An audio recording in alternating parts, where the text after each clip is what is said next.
It's vile. Harry and Meghan's nasty trick laid bare, they had total control over the Oprah chat. Meghan Markle and husband Prince Harry had total control over their interview with Oprah Winfrey amid the couple's wider suspicion of the media, claims PR guru Richard Fitzwilliams.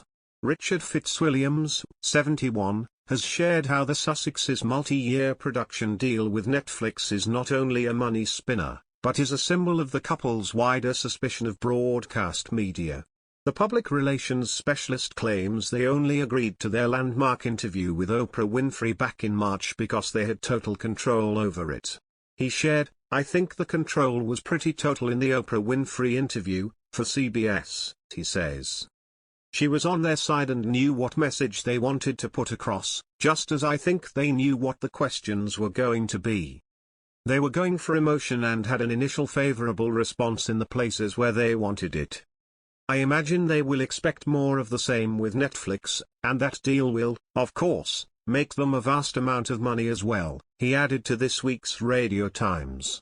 Before Oprah interview, Prince Harry said in a rare one-on-one interview that he left royal life because the British press was destroying his mental health, and revealed he watches The Crown. Harry gave an intimate insight into his young family's new life in Los Angeles during an open-top bus tour of the city with the Late Late Show host James Corden.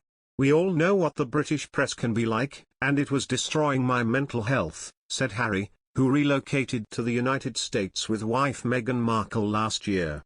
"I was, like, this is toxic. So I did what any husband and what any father would do. I need to get my family out of here." Harry has long had a difficult relationship with Britain's tabloids, blaming press intrusion for contributing to his mother Princess Diana's death in a car crash in 1997. Earlier this month, Markle won a high-profile privacy claim against Associated Newspapers for publishing a private letter that she wrote to her estranged father. Harry said he was more comfortable with the portrayal of the royal family in the hit Netflix series The Crown than he is with newspaper stories written about him and his family. "They don't pretend to be news. It's fictional," Harry said of the show. "It's loosely based on the truth.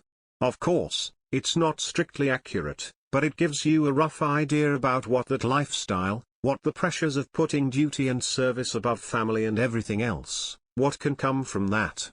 Meghan and Prince Harry stepped down as senior members of the royal family at the beginning of last year, and they have since moved across to Los Angeles, where they are permanently residing with their two children Archie Harrison Mountbatten Windsor, 2, and newborn Lilibet Diana Mountbatten Windsor. Since then the couple have discussed the difficulties they faced while being active working members of the monarchy, particularly during their landmark interview with Oprah Winfrey back in March. Lady Colin Campbell, a royal author, has previously weighed in on Meghan and Prince Harry's claim that a member of the royal family made a remark on Archie's skin color before he was born. She insisted the royal family are in no way racist and said there were no concerns over Meghan's biracial heritage. Lady Colin claimed, "No one is the guilty party in terms of racism. There were no concerns about Meghan's color." In the interview with Oprah, the Duchess had claimed there was a comment from an unnamed senior member of the royal family, about how dark her son Archie Mountbatten's skin may be. She told Oprah, they were saying they didn't want him to be a prince or princess, which would be different from protocol, and that he wasn't going to receive security.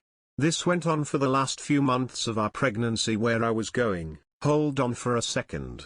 Buckingham Palace spoke out in the days that followed and said issues would be addressed privately.